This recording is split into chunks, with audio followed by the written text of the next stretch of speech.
علي علي مولا علي علي مولا علي علي مولا.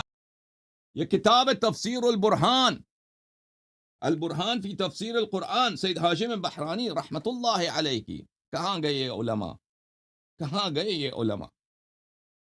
کیوں یہ علماء ایسے علماء تاریخ میں کم گزرے ہیں سید ہاشم بحرانی جیسے؟ کیوں ایسے نکمے علماء توضیح المسائل چھاپنے والے یہ تو ہزاروں کی تعداد میں ہر نسل میں موجود ہیں؟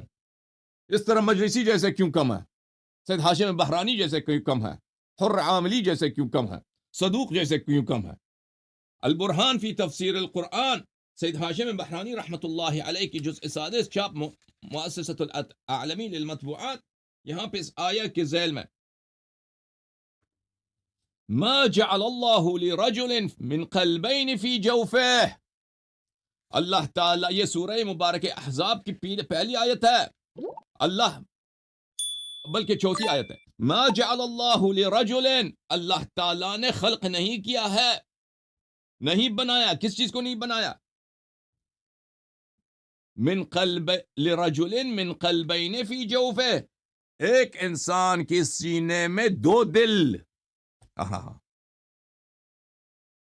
ایک انسان کے سینے میں اللہ نے دو دل نہیں قرار دیے، ہر انسان کے سینے میں ایک دل ہے. اس سے مراد کیا ہے؟ او بھائی اس سے مراد کیا ہے؟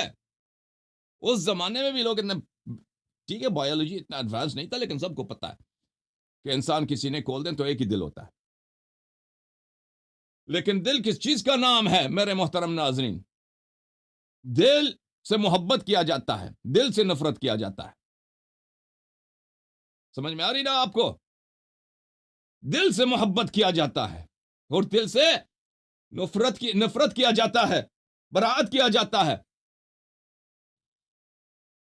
ہمارے آقا ہمارے مولا، شرم کرو شیو، شرم کرو. مجھے ہر دفعہ یاد آتا ہے تو میں کہتا ہوں کہ میں ایسا سخت الفاظ تمہارے لیے استعمال کروں اور تمہارے علماء کے لیے، ان بدبختوں کے لیے. کیا جھوٹ تمہیں سکھایا ہے، کیا بدبخت ہیں یہ. ابو بکر عمر کیا چیز ہے؟ یہ ابو بکر عمر ہے، یہ ابو بکر عمر ہے، یہ معاویہ ہیں کہ تم اہل بیت علیہم الصلوۃ، نہ ہم آپ کو سکھائیں گے، نہ خود سیکھیں گے، اور نہ کبھی آپ سمجھ سکتے ہیں. ہمارا کلام آپ کے لیے حجت ہے. دین یہ کیا مذاق ہے بھائی؟ یہ کیا مرجعیت، تقلید، اس کے علاوہ کچھ ہے ہی نہیں. اور بھائی میں ہر دفعہ حدیث پڑھتا ہوں، حدیث پہ مجھے رونا آتا ہے. سید ہاشم بحرانی کی کتاب کھولتا ہوں تو مجھے سید ہاشم بحرانی کی کتاب پر گریہ آتا ہے کہ ان لوگوں نے محنت کی کتاب لکھی، نور لکھا، آب حیات یہاں پہ رکھ دیا آپ لوگوں کے لیے، اور آپ لوگ بس، آپ کا قصور بھی تو نہیں ہے، آپ کے علماء وفقهاؤهم شر الفقهاء تحت ادیم السماء. رسول پاک صلی اللہ علیہ وآلہ وسلم معصومین علیہ السلام کی حدیث ہے کہ آخر الزمان میں، اس زمانے کے فقہاء بدترین مخلوق الہی ہوں گے، آسمان کی نیچے بدترین مخلوق دین کے علماء ہوں گے. اب نہ پڑھو اس کو، نہ سنو، چینج کرو، چینل چینج کرو، چلے جاؤ، تمہیں سمجھ نہیں آتی، چینج کر کے چلے جاؤ یہاں سے. یہ کلام ان لوگوں کے لیے جن کو وہ اس طرح گدے نہیں ہیں، اپنے ماتے میں انہوں نے نہیں لکھا گدا، وہ انسان ہے، سمجھ آ سکتی ہے. میرے آقا میرے مولا حضرت امام جعفر صادق علیہ الصلوۃ والسلام نے کہا، فرمایا کہ یہ آیہ شریفہ جو ہے، ما جعل اللہ لرجل من قلبین فی جوفہ، اللہ تعالیٰ نے ایک انسان کے سینے میں دو دل نہیں رکھے. اس آیہ کی تفسیر میں ہمارے سید، ہمارے مولا قرآن ناطق امیر المؤمنین علیہ الصلوۃ والسلام نے فرمایا کہ اس آیہ کا مطلب یہ ہے، لیس عبد من عبید اللہ ممن امتحن اللہ قلبہ للایمان. اس آیہ کا مطلب یہ ہے کہ اللہ کا کوئی ایسا بندہ جس کے دل کو اللہ نے ایمان کے لیے پاک بنایا ہے، خالص بنایا ہے، اس کے دل میں ایمان کا نور ہے، اگر ایسا شخص ہے تو ایسا نہیں ہے، الا ویجد مودتنا فی قلبہ فہو یودنا. اسی طرح ہے، صرف اسی طرح ہے کہ ایسا شخص اپنے دل میں ہمارے لیے محبت پاتا ہے، ہمارے دل میں محبت پاتا ہے اور ہم سے محبت کرتا ہے، مودت کرتا ہے.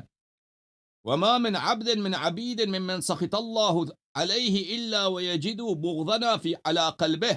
اور کوئی اللہ کا ایسا بندہ نہیں ہے جس پر اللہ کی غضب ہے، اللہ کی غضب اس پر ہے، تو وہ اس کی حالت یہ ہے کہ وہ اپنے دل میں اہل بیت علیہم الصلاۃ والسلام کا بغض پاتا ہے، اہل بیت علیہم الصلاۃ والسلام سے اس کو اپنے دل میں دشمنی پاتا ہے، فہو یبغضنا، اور ایسا شخص ہم سے دشمنی کرتا ہے، فاصبحنا نفرح بحب المحب لنا، اور ہم آپ کے امام ہیں، ہماری یہ حالت ہے کہ ہم اپنے محبین کے محبت سے ہم راضی ہیں، اپنے محبین کے محبت سے ہم مسرور ہیں، اپنے محبین کے محبت سے ہم خوشحال ہیں، وَنَغْتَفِرُ لَهُ، اور ہم اپنے محبین کے لیے استغفار کرتے ہیں،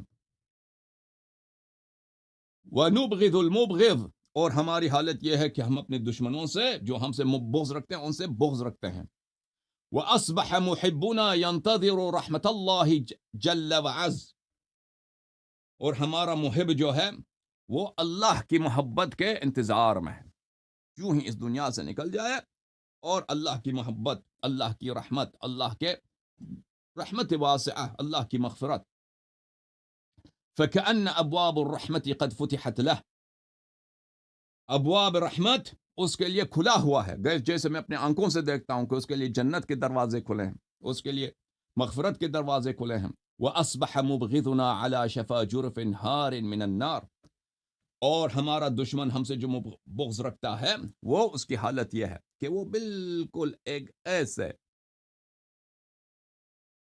صخرے کے کنارے پر، ایک ایسے چٹان کے کنارے پر ہے کہ وہاں سے اگر وہ نیچے گر جائے اور گرے گا، وہ اس کے نیچے جہنم کے شعلے ہیں، وہ یہاں پہ بالکل اس کے لب پہ کڑا ہے، جہنم کے لب پہ کڑا ہے کہ بالکل اس کے لب سے اگر گر جائے تو نیچے کیا ہے؟